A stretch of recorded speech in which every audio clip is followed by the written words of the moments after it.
जादुई तो गुलाब। मीरा परी अपनी एक दोस्त के साथ रहती थी क्योंकि दोनों के माता पिता की मौत हो चुकी थी और फिर दोनों मिलकर पूरा दिन काम किया करती थी। तब जाकर उन्हें कहीं 2 वक्त का खाना मिलता था। एक दिन साक्षी परी बीमार हो जाती है। साक्षी परी, तुम आराम करो, आज से मैं ही काम पर जाऊंगी। पर तुम अकेले सारे काम कैसे कर पाओगी? तुम चिंता मत करो, मैं कर लूंगी। ठीक है फिर। इसके बाद मीरा परी काम पर चली जाती है। मीरा परी, मेरी बात ध्यान से सुनो। आज से मैंने तुम्हारी जगह किसी और को काम पर लगाया है, इसीलिए आज के बाद काम पर आने की कोई जरूरत नहीं। इसीलिए तुम कोई दूसरा काम ढूंढ लो। आप ऐसे क्यों कह रहे हैं? मुझसे क्या गलती हुई है?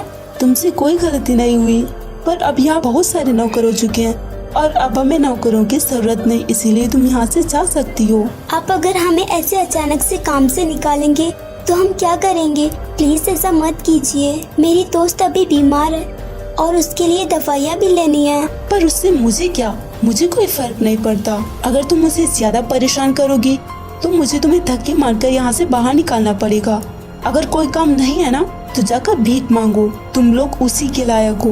मीरा परी कुछ न कहकर उदास होकर वहाँ से चली जाती है। अब मैं क्या करूँगी? कुछ समझ नहीं आ रहा है। हे भगवान, प्लीज मेरी मदद कीजिए। तभी उसे कुछ गुलाब के पेड़ दिखाई देते हैं।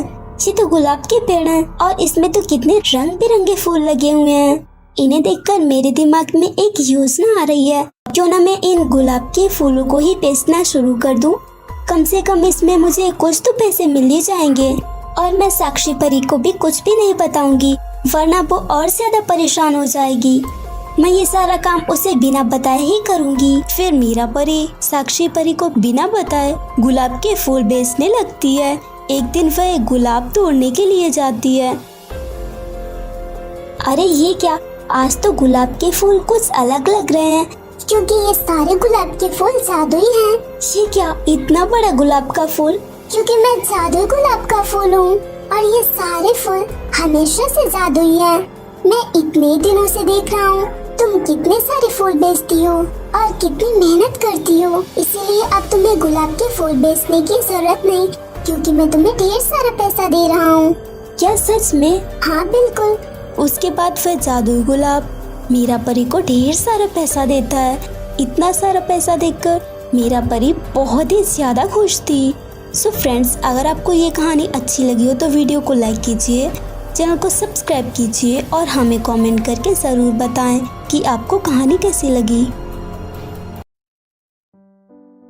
परी के नए साल का तोहफा। जोया परी एक गरीब परिवार से थी और अपनी माँ के साथ रहती थी। वो दोनों जिसके घर किराए पे रहती थीं, उस घर का किराया ना देने के कारण एक दिन उस घर की मालकिन घर पे आती है। अपना बोरिया बस्ता उठाओ और निकलो यहाँ से। मैं ही बेवकूफ थी जो तुम दोनों को यहाँ रहने दिया। पूरे 5 महीने का किराया बाकी है। अगर और कोई होता ना तो अब तक पुलिस में कंप्लेंट कर चुका होता। मैं अपने पैसे तो निकाल कर ही रहूंगी, चाहे कुछ भी क्यों ना करना पड़े। भागो यहाँ से। माँ, अब हम क्या करेंगे? कहाँ रहेंगे? हमारे पास तो और कोई घर भी नहीं है। अब हम क्या करेंगे? बेटी तू चिंता मत कर, हम कुछ तो कर ही लेंगे। तब तक के लिए हम इसी पेड़ के नीचे टेंट लगाकर रहते हैं। यहाँ छाया है और आसपास कितनी शांति है। ठीक है। दोनों उस पेड़ के नीचे टेंट लगाकर रहने लगती हैं। उसकी माँ काम पे जाती है तो वह पास के जंगल से फूल तोड़कर बेचा करती, जिससे उसे कुछ पैसे तो मिल ही जाते थे और ये खाली बैठने से तो अच्छा ही था। इसी तरह एक दिन वो फूल तोड़ने के लिए गई। आज तो फूल कुछ ज्यादा ही ताज़ा लग रहे हैं, उम्मीद है आज ज्यादा बिकेंगे। वो फूल तोड़ने लगती है, तभी उसे कुछ अजीब सी आवाज सुनाई देती है। ये क्या? मैंने किसकी आवाज सुनी? शायद मेरा भ्रम होगा, क्योंकि आसपास तो कोई भी नहीं है। वह वापस से फूल तोड़ने लगती है। कौन हो तुम? तुमने मेरी बात का जवाब नहीं दिया। कौन है ये? कौन मुझे डराने की कोशिश कर रहा है? कोई दिखाई क्यों नहीं देता? मैं तुम्हारे सामने ही तो हूँ। पर तुम मुझे दिखाई क्यों नहीं दे रहे हो? मैं एक जादुई कमल का फूल हूँ। क्या? जादुई कमल का फूल? पर तुम कैसे बात कर सकते हो? मैंने तो आज तक किसी फूल को बात करते नहीं देखा। मैंने कहा ना, कि मैं एक जादुई फूल हूँ और सभी फूलों में सिर्फ मैं ही जादुई हूँ, बाकी कोई नहीं। अच्छा, पर आज से पहले तो मैंने तुम्हें कभी यहाँ नहीं देखा। वो इसलिए क्योंकि मैं कभी कभी यहाँ प्रकट होता हूँ। वैसे तुम इतनी सुबह सुबह इतने सारे फूलों को क्या करोगी? जोया परी उसे अपनी सारी स्थिति बताती है। ये सब सुनकर सच में मुझे तुम्हारे लिए बहुत ही बुरा लग रहा है, पर तुम्हारी समस्या का मेरे पास हल है। सच में? पर क्या? मैं तुम्हें कुछ देता हूँ जिससे तुम्हारी सारी परेशानियाँ दूर हो जाएंगी। इतना कहकर वो कमल जोया परी को एक फूल देता है। चलो, तुम जिस जगह जाओ वहाँ इसे रखना। इसके रखते ही यह एक विशाल जादुई घर के रूप में बदल जाएगा और उस घर में तुम्हारी सारी जरूरत की चीजें होंगी और तुम इसे नए साल का तोहफा समझ सकती हो। आपका बहुत बहुत धन्यवाद। मैंने तो सोचा भी नहीं था कि नया साल मेरे लिए इतनी सारी खुशियाँ लेकर आने वाला है। अब मैं चलती हूँ और मैं कभी कभी आपसे मिलने आया करूँगी। हाँ, क्यों नहीं। जोया परी उसी पेड़ के पास पहुंच जाती है और उस फूल को जमीन पे रख देती है, तो वो फूल एक विशाल घर के रूप में बदल जाता है। तभी वहां पे उसकी माँ आ जाती है और वो अपनी माँ को सारी बात बताती है। ये सब सुनकर उसकी माँ भी बहुत ही खुश होती है। तो दोस्तों, ऐसी और कहानियाँ देखने के लिए चैनल को सब्सक्राइब कर लीजिए और पास वाले घंटे को भी दबाइए। परीलोक में एक परी रहती थी जिसके हाथ बदकिस्मती से 4 थे। उस परी का नाम था जिया परी और वो अपनी माँ के साथ रहती थी। उसके 4 हाथ होने के कारण सभी परियां उसका मजाक बनाया करती थीं, लेकिन बेचारी जिया परी के पास सब सहने के अलावा और कोई भी रास्ता नहीं था। एक दिन, माँ, मुझे खेलने के लिए कोई दोस्त चाहिए। कोई भी मुझसे बात नहीं करता क्योंकि मेरे 4 हाथ हैं। पर इस समय मेरी क्या गलती है? बताइए, अब मैं किसके साथ खेलूं? इतना बड़ा घर है खेलने के लिए, तू घर के अंदर भी तो खेल सकती है। पर मैं हमेशा घर में ही नहीं रह सकती। कभी कभी ये सोचती हूँ कि ये परीलोक मेरे लिए बना ही नहीं है।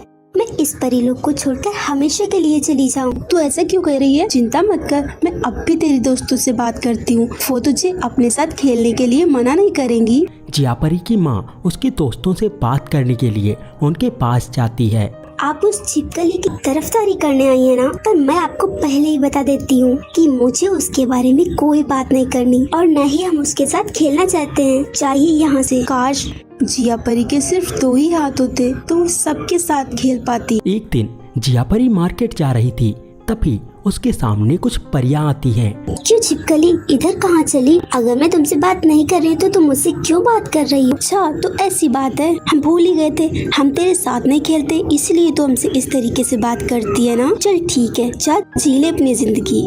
कल से तू हमारे साथ खेल सकती है और वो भी सिर्फ 1 घंटा। ठीक है, मैं कल आ जाऊंगी। तूने उसे ऐसे क्यों बोला जबकि हम तो उसके साथ नहीं खेलने वाले? अरे पर तू चिंता क्यों करती है? मैंने कुछ प्लान बनाया है, कल बहुत मजा आने वाला है। दूसरे दिन जिया परी सभी परियों के साथ खेलने के लिए जाती है। चलो जल्दी से खेलते हैं, बहुत मजा आएगा। क्या तू पागल हो गई है? तुझे खेलने की पड़ी है। तुझे पता भी है तेरी माँ को क्या हुआ है? माँ को क्या हुआ है? जब मैं आई थी तब तो तू बिल्कुल ठीक थी, पर अभी हमें पता चला है कि तेरी माँ वो पास वाली नदी में डूब रही है। हम तो तुझे बताने के लिए रुक गए थे, जल्दी से जा। हाँ, मैं अभी जाती हूँ। माँ, आप यहाँ है क्या?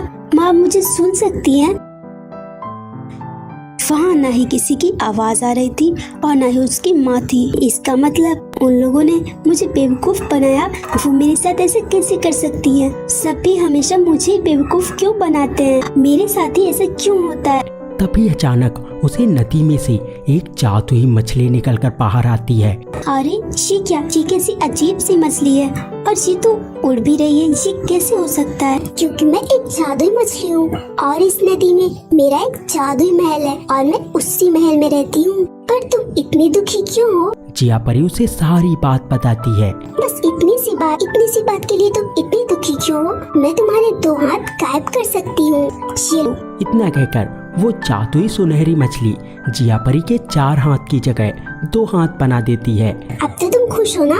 और मेरी जादुई शक्ति के साथ तुम्हें कुछ जादुई शक्ति आ चुकी है जिससे तुम अपने छोटे मोटे काम यूं ही कर सकती हो।